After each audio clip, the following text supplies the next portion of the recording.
Hey, everybody. Listen to me. Listen to what I'm about to tell you guys because it's so real. It is just so real. And I'm sure some of you out there, you've experienced this.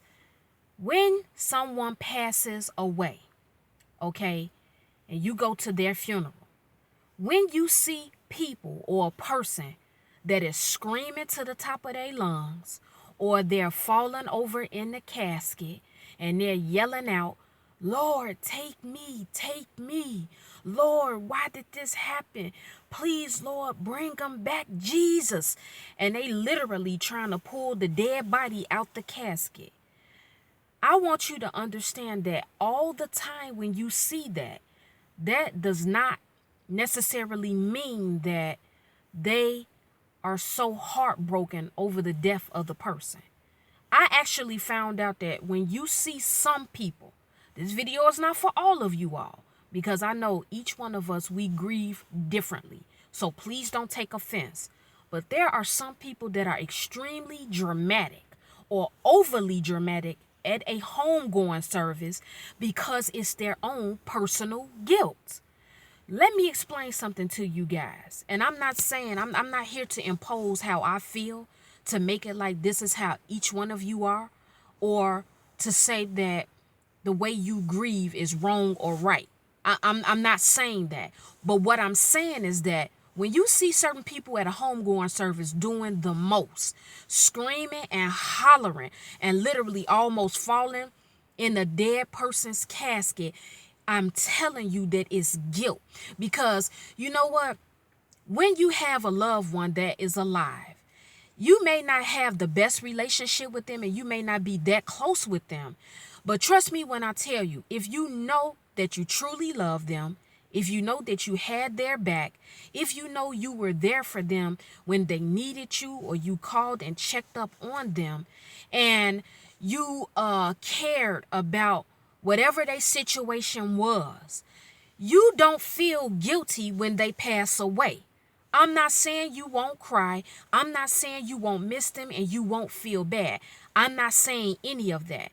But some people that is tearing up the church, or some people that's tearing up the funeral home, acting a fool, that is guilt. Because what happens to a lot of us? We are alive, we're living, and we may have, I guess, beef or vendettas or misunderstandings with certain family members, and we just don't get along with certain family members. It's different reasons why things is that way. It's just different reasons why. I don't even have to get into all of that. But there are different reasons why we may not be as connected or close to certain family members, okay? And some of it was going on in our childhood, and now that we're grown, it continues to go on, and nobody has stepped in and I guess humbled themselves or went to the person and said, we need to talk. We need to mend our broken relationship.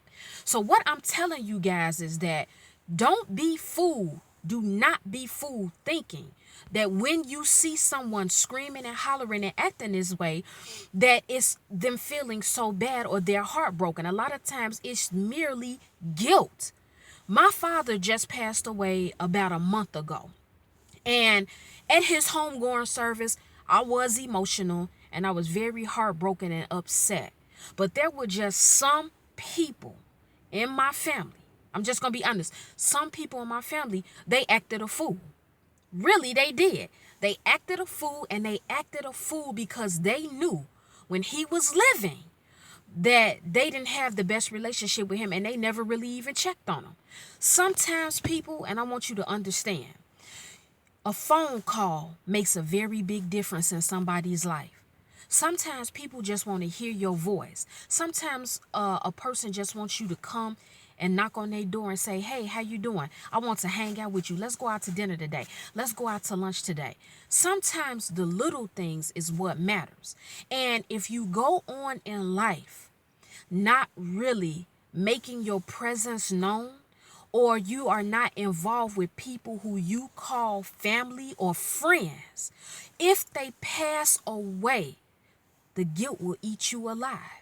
I just got to be real. Like I said to you guys, this video message is not for every single person. But the truth is, and it's safe to say, there are so many people, when somebody that they love pass away, they have a hard time accepting that.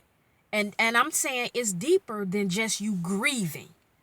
That's not what my video message is. It's not about you grieving. Because if somebody was murdered, okay, if you have a loved one that was murdered, okay, or you had a spouse, or you had a boyfriend or a girlfriend or a child that was murdered, trust me, I understand that you are going to grieve. You are probably going to scream. Some people have fainted. They've fallen out. That's not what I'm talking against. I'm not talking against that. I'm talking about some of these people that you all know. They are acting so overly dramatic and just tearing the place up. They could get an Academy Award for how they acting. It literally looks like a scene from a movie. But when I tell you people, when you know that you treated somebody right and you know you had their back and you know you had their best interests at heart and you were there for them and you meant well, you all may have disagreed. You all may have argued. You may have even stopped speaking to that particular loved one. But when the smoke cleared and the dust settled, you knew that you had their back and you did every single thing in your power to show them that you love them.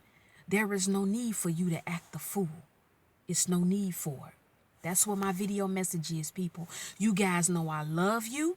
Today is December 30th, 2015. We're very close to the year 2016. I hope you guys' new year is blessed, prosperous, and I hope that God continues to give each and every one of you the strength to live this life.